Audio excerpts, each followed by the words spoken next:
Welcome to my YouTube channel Shrey Seth classes.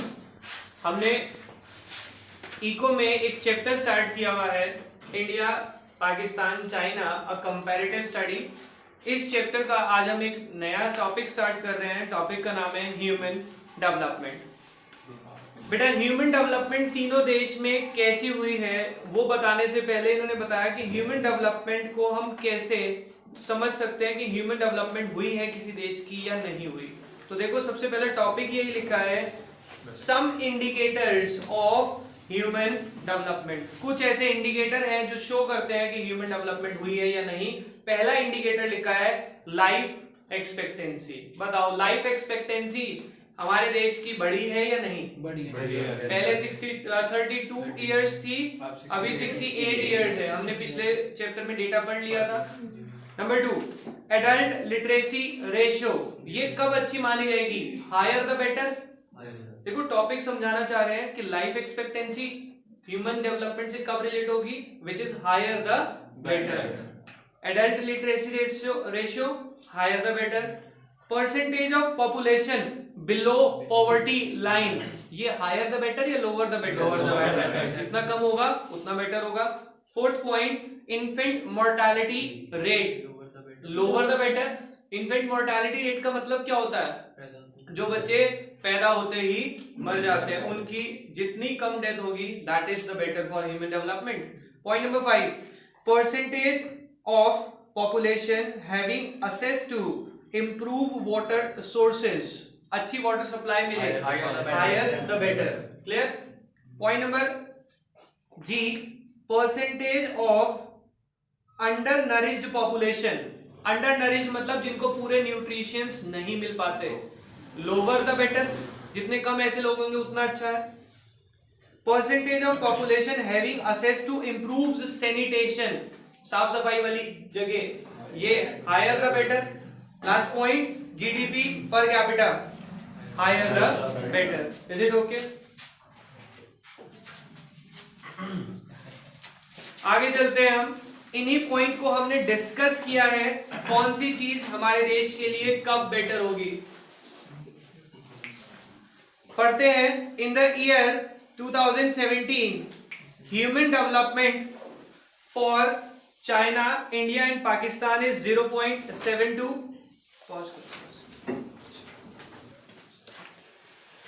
First point क्या लिखा है? In the year 2017 human development index क्या show कर रहा है? China, India, Pakistan. चाइना में ह्यूमन डेवलपमेंट हुई थी 0.752। अगर हम इसको परसेंटेज में लिखें इट मींस 75.2%। इंडिया में it is 64.64 and in Pakistan it is 0.562। मतलब हम ऑन एन एवरेज सब चीजों को एक साथ देख रहे हैं इसमें। जो ये 6 पॉइंट आपने पढ़े हैं ना, life expectancy, adult literacy rate, percentage of population, तो ओवरऑल ह्यूमन डेवलपमेंट इंडेक्स। आगे देखते हैं। Higher human development index ranking of China is mainly due to large per capita GDP. कह रहे चाइना में पर ह्यूमन डेवलपमेंट इंडेक्स सबसे ज्यादा क्यों है? क्योंकि वहां पे पर कैपिटा जीडीपी सबसे ज्यादा है। आप समझ रहे हैं, जीडीपी यानी कि प्रोडक्ट की अवेलेबिलिटी जो है चाइना में सबसे ज्यादा है। In year 2016 the per capita GDP of China is 15,270 US dollars. तो 15,270 यूएस डॉलर पर पर्सन के पास अवेलेबल हो रहे थे, तो which is a huge amount अगर पर पर्सन निकाला जाए तो। While in India it is 3658 US dollars. India में 6358 which is less than half, China से आधे से भी कम। And in Pakistan it is 5311 US dollars. Next, China has also performed better than India and Pakistan in the area of nourishment। पहले तो उन्होंने पर कैपिटा जीडीपी की बात करी, कह रहे नरिशमेंट के केस में भी चाइना हमारे से बेटर है। Only 11% of China's population is undernourished. In case of India and Pakistan, it is 20%। मतलब undernourished जिन लोगों को प्रॉपर न्यूट्रिएंट्स भी नहीं मिल पा रहे, प्रॉपर डाइट नहीं मिल पा रही है पूरे दिन की, वो होते हैं undernourished।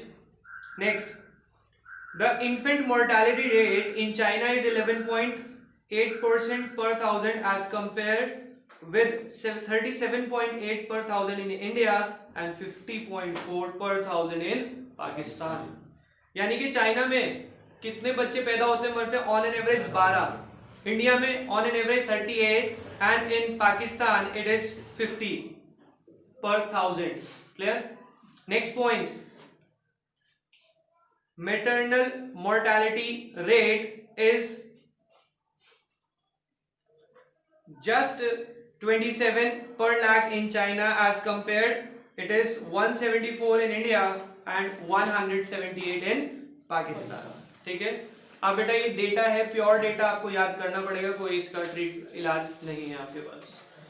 Next point is in the area of improved sanitation. अगर हम sanitation की बात करें, China have shown better performance. कह रहे sanitation भी कहाँ पे better है?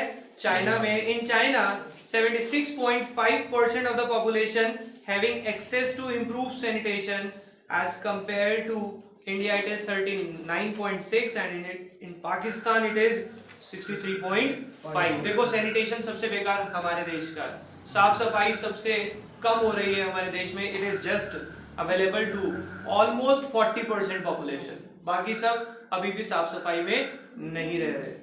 हो जाएंगे बेटा ये points. Next is common success story of India and Pakistan. India और पाकिस्तान की सक्सेस स्टोरी के कुछ common points. Both India and China have succeeded in increasing their per capita income. Per person की इनकम कुछ लेवल तक इंक्रीज हुई है India और पाकिस्तान दोनों में. Both the country have successfully kept the pace of food production with the rise in population. जैसे जैसे पॉपुलेशन बढ़ी है दोनों देशों ने अपनी प्रोडक्शन कैपेसिटी, किसकी, फूड की प्रोडक्शन कैपेसिटी भी बढ़ाई है. Point number 3, food self sufficiency has been accomplished with improved nutritional status. कह रहे फूड तो मिला ही है, साथ साथ लोगों को नरिशनल स्टेटस यानी कि न्यूट्रिएंट्स भी प्रॉपर्ली अब मिलने शुरू हो गए हैं. ये नहीं कहा कि सबको मिल रहे हैं, अभी भी कितने लोगों को नहीं मिल रहे, 20% लोगों को अवेलेबल नहीं है. हमने इससे ऊपर वाले पॉइंट में ही पढ़ा टॉपिक में. Point number 4, with well developed modern sector both countries are globally recognized. कह रहे हैं कि अब हमारे पास वेल डेवलप्ड मॉडर्न सेक्टर है जिस वजह से ग्लोबली अब सब लोग इंडिया को जानते हैं, इंडिया और पाकिस्तान दोनों को. इज इट क्लियर जी? तो हमने 4 पॉइंट पढ़े सक्सेस स्टोरी के. क्या दोनों देशों की पर कैपिटा इनकम बढ़ी है, दोनों देशों की फूड प्रोडक्शन इंक्रीज हुई है with the rise in population. तीसरा, दोनों देश ने न्यूट्रिशनल स्टेटस अवेलेबल कराया है सबको. और लास्ट में लिखा है दोनों ही देश अब ग्लोबली रिकॉग्नाइज्ड हैं, दोनों देशों को सब जानते हैं. Next is the common failure of India and Pakistan. ये तो सक्सेस थी, अब फेलियर क्या फेस कर रहे हैं दोनों देशों ने. Due to inward looking trade strategy. हमारे दोनों देश, अपना इंडिया भी और पाकिस्तान भी, वो inward looking trade strategy follow करते थे. इनवर्ड लुकिंग ट्रेड स्ट्रैटेजी का मतलब इंपोर्ट सब्स्टिट्यूशन, कि जो प्रोडक्ट आप दूसरे देशों से मंगा रहे हैं उसको वहां से मंगाना बंद करो, अपने यहां बनाओ. इसकी वजह से क्या नुकसान हुआ देखो. Due to inward looking trade strategy and high protection to domestic industry, India and Pakistan were not able to take timely advantage of globalisation. तो हमारे देश ग्लोबलाइजेशन का कोई फायदा नहीं उठा पाए थे. अगर ये डिसीजन टाइमली लिया जाता तो इंडिया में आज और बड़ी बड़ी कंपनियां होती. आप देखते हैं, मैंने आपको बताया कि कोविड के टाइम पे काफी सारे बड़े बड़े ब्रांड्स ने चाइना छोड़ा और वो दूसरे देशों में शिफ्ट हुए. कुछ इंडिया में भी आ गई हैं कंपनीज जी. अब वो आ रही हैं क्यों? क्योंकि वहां पे मजबूरी हो गई है कि उनके गवर्नमेंट ने अलाउ करना बंद कर दिया कि यूएस की बड़ी कंपनियां चाइना में नहीं होंगी. वो पता ही हम सबको पॉलिटिकल्स बैकग्राउंड कुछ रहा कि वो चाइना की वजह से कोविड जनरेट हुआ, कुछ ऐसी बातों की वजह से. पर अगर हम टाइमली ग्लोबलाइजेशन अलाउ करते अपने देश में तो क्या वो कंपनीज चाइना में जाती या इंडिया में आती? इंडिया में आती. पर इंडिया में वो इनवर्ड लुकिंग ट्रेड स्ट्रैटेजी लगी हुई थी कि बाहर की कंपनियों को इंडिया में आने नहीं देंगे, हमें अपनी इंडस्ट्रीज को प्रोटेक्शन देनी है. कुछ इस तरह की सोच थी, तो वो इंडस्ट्री सेटअप हो गई जाके सारी की सारी चाइना में। तो उन्होंने यही लिखा है, पहला failure due to inward looking trade strategy and high protection to domestic industry, India and Pakistan were not able to take the timely advantage of globalization. Point number 2, the mindset of politicians and bureaucrat has not shown a progressive change. कह रहे हमारे देश के जो politician हैं उन्होंने progressive change की तरफ कभी अपना माइंडसेट किया ही नहीं। वो हमेशा क्या सोचते हैं कि हम अपने आप के लिए सोच ले, अपने देश के लिए सोच ले। देश के लिए तो बहुत ही कम सोच रहे हैं। अगर वो प्रोग्रेसिव नेचर रखते कि हमें देश की तरक्की करानी है, तो ये ग्लोबलाइजेशन का कॉन्सेप्ट बहुत जल्दी ले आते हैं। ठीक है, अब इससे देखो कहीं ना कहीं हम सबको पता है, अपनी इंडस्ट्री को अगर आप प्रोटेक्शन दे रहे हैं तो आप क्या मांगने वाले हैं उनसे बदले में? ऑब्वियसली कमीशन कुछ ना कुछ, कि भाई बाहर वालों को नहीं आने देंगे, पर अगर तुम हमें सपोर्ट करो तो as simple as that.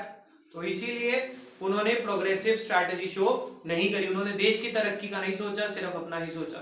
Point number 3, private sector is dependent more on contract, bribe, was prone public financial institution। क्या मतलब हुआ बेटा, इस पॉइंट का ध्यान से समझना। कह रहे प्राइवेट सेक्टर जनरली किस पे डिपेंड करता था? इट डिपेंड्स ऑन कॉन्ट्रैक्ट और ब्राइब, कि भाई आपने कोई कॉन्ट्रैक्ट किया तो बात अलग है, कॉन्ट्रैक्ट नहीं कॉन्टैक्ट होगा, कॉन्टैक्ट। कह रहे हैं प्राइवेट सेक्टर ज्यादातर किस पे डिपेंड कर रहा था? उसे काम तब मिलता था जब उसके कॉन्टैक्ट्स अच्छे हो या फिर राइट। ठीक है, ये प्रॉब्लम थी। और पब्लिक सेक्टर को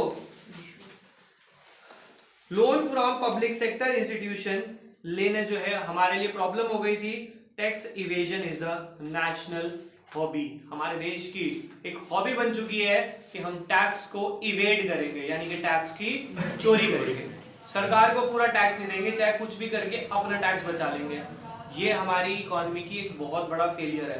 आप खुद सोचे, अगर हम लोग टैक्स नहीं दे रहे तो क्या होगा? गवर्नमेंट के पास फंडिंग की शॉर्टेज होगी, और गवर्नमेंट के पास जब फंड्स की शॉर्टेज होती है फिर वो ऐसे डिसीजन लेती है कि उसे डायरेक्टली और इनडायरेक्टली आपसे दूसरे तरीके से टैक्स लेना होता है। ठीक है, क्योंकि उसे चलाने के लिए पैसा चाहिए, तो वो ऐसे ही करते हैं। इसीलिए लिखा है loan from financial institution, tax evasion is the national hobby. हमारे देश की हॉबी बन चुकी है कि हम फाइनेंशियल इंस्टीट्यूशन से लोन लें या फिर हम टैक्स की चोरी करें। देखो आप भी समझते हैं आज की डेट में ज्यादातर लोन लेके लोग क्या करते हैं, उसको रीपे नहीं करते। एग्जाम्पल हम सब जानते हैं, विजय माल्या। तो यही एक हमारे देश की हॉबी बन चुकी है, loan from financial institutions and tax evasion, tax की चोरी करना। ये हर लोगों के लिए एक कॉमन हैबिट बन चुकी है। 3 फेलियर हमने पढ़ लिए। पहला, इनवर्ड लुकिंग ट्रेड स्ट्रेटेजी की वजह से हमें ग्लोबलाइजेशन का फायदा नहीं मिला। दूसरा, पॉलिटिशियंस और ब्यूरोक्रेट्स का माइंडसेट है क्या कि हमें प्रोग्रेसिव चेंज नहीं लाना। तीसरा, हमने अभी पढ़ा प्राइवेट सेक्टर पूरी तरह से डिपेंड करता है आपके कॉन्टैक्ट्स पे और आप कितनी रिश्वत दे सकते हैं। ब्राइब मींस रिश्वत कितनी दे सकते हैं। लोन्स और टैक्स की चोरी करना ये हमारे देश में लोगों की हॉबी बन चुका है। Next, the borrowings made by the government is 7 to 8% of GDP, due to which there is high fiscal deficit। कह रहे गवर्नमेंट ने जीडीपी का 7 से 8% पैसा बोरो किया हुआ है, यानी कि अपने लिए जो गुड्स प्रोड्यूस कर रहे हैं उसको बनाने के लिए भी पैसा नहीं है। 7 से 8% उसके लिए भी हमने लोन लिया हुआ है। और लोन लेने का मतलब भाई सिंपल सी बात है, अगर आप अपनी कंजम्पशन के लिए लोन ले रहे हैं ना, तो आप जिंदगी में कभी भी सर्वाइव नहीं कर पाएंगे। लोन अगर आप बिजनेस के लिए ले रहे हैं तो क्या करेंगे, कहीं से इन्वेस्ट करके कमा के दे देंगे। सिंपल सी बात है।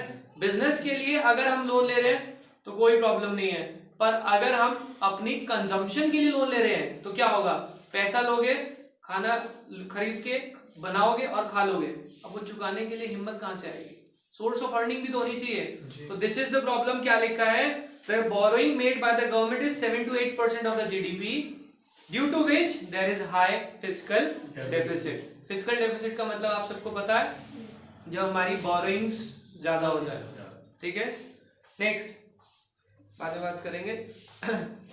Large portion of tax revenue is spend to meet the deficit expenditure which hampers the growth process. कह रहे टैक्स जो गवर्नमेंट कलेक्ट करती है ना, उसका ज्यादातर पोर्शन पता है किस चीज में चला जाता है? जो हमने बोरोइंग करी हुई है उसका ब्याज उतारने में। तो क्या डेवलपमेंट ढंग से हो पाएगी? गवर्नमेंट ने मान लो एक साल में 10,000 करोड़ कमाया, उसमें से अगर 4,000 करोड़ भी लोन पे इंटरेस्ट देना पड़ा तो गवर्नमेंट के पास डेवलपमेंट के लिए सिर्फ 6,000 करोड़ बचा, जिसमें से रनिंग एक्सपेंसेस भी होते हैं गवर्नमेंट के। आगे बढ़ते हैं, point number 6, there is a wide gap between formulation of policy on the one hand and their implementation on the other hand. कह रहे बहुत ज्यादा गैप आ रहा है किस चीज का? पॉलिसी बनाने में और उस पॉलिसी को इम्प्लीमेंट कराने में। हमने सोचा कि हम ऐसे काम करेंगे, सोच लिया, पॉलिसी बना ली, बट उस पॉलिसी को स्टार्ट करने में हमें और टाइम लग गया या स्टार्ट हो ही नहीं रही है। तो there is a time gap between policy formulation and policy implementation. Last point, deficient urban services like water, electricity, transport, इन सब की कमी है are a big hurdle in the process of growth and development. Growth और development में ये एक बहुत बड़ी हर्डल प्रूव हो रही है हमारे देश के लिए, हमारे नहीं सिर्फ पाकिस्तान के साथ भी। तो फेलियर कितने बड़े हमने in total there are 7 failures which is faced by Indian and Pakistan economy. 3 तो वही है जो अभी रिवाइज किए थे, इनवर्ड लुकिंग ट्रेड स्ट्रेटजी, दूसरा पॉलिटिशियंस की प्रोग्रेसिव अप्रोच नहीं है, तीसरा प्राइवेट सेक्टर कॉन्ट्रैक्ट और ब्राइब पे डिपेंड है, और लोगों की हैबिट बन चुकी है लोन लेना और टैक्स की चोरी करना। फोर्थ हमने किया कि गवर्नमेंट की जो बोरोइंग है वो 7 से 8% है, जिस वजह से फिस्कल डेफिसिट बढ़ता जा रहा है, और गवर्नमेंट जो टैक्स रेवेन्यू कमाती है उसका मैक्सिमम पोर्शन हमें डेफिसिट पूरा करने में लग जाता है, जिससे डेवलपमेंटल एक्सपेंडिचर कम होता है। पॉइंट नंबर हमने 6 पढ़ा इसमें कि गैप है between policy formulation and policy implementation. और लास्ट प्रॉब्लम क्या है कि वाटर सप्लाई, इलेक्ट्रिसिटी, ट्रांसपोर्ट, ये काफी सारे एरियाज में अवेलेबल नहीं है आज भी इंडिया के। Is it clear? ये कॉमन फेलियर्स थे इस चैप्टर के। बस हमारे 2 छोटे छोटे टॉपिक बचते हैं जो हम कल करके चैप्टर को एंड अप करेंगे। अभी के लिए फिलहाल बाय बाय।